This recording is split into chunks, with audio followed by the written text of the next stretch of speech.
Une sorte de Robocop qui vous transforme en Hulk. Compliqué?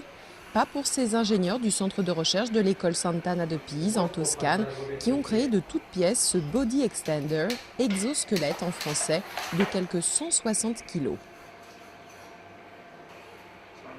Pour ce prototype qui permet de décupler la force humaine, il aura fallu 3 années de travail et 1 million d'euros de budget. Mais s'il est commercialisé un jour, ce robot pourrait permettre de sauver des vies. Ce type d'engin peut être utilisé dans des situations de catastrophes naturelles, comme par exemple les séismes, lorsqu'il faut secourir des survivants coincés sous les décombres. Ce sont des situations où il faut aussi bien la force d'une machine qu'un contrôle, une intelligence humaine de la situation. Autre pôle d'excellence de l'école, les technologies de la communication. L'université détient par exemple le record du monde de la connexion Internet la plus rapide.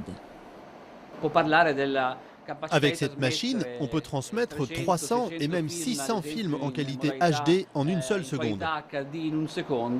Une invention qui pourrait aussi un jour permettre de réduire le prix des connexions Internet. Car à Sant'Anna, on planche sur des projets qui rendront service aux hommes. Ce théâtre virtuel en 3D, par exemple, le plus grand jamais réalisé en Italie, promet des sensations fortes.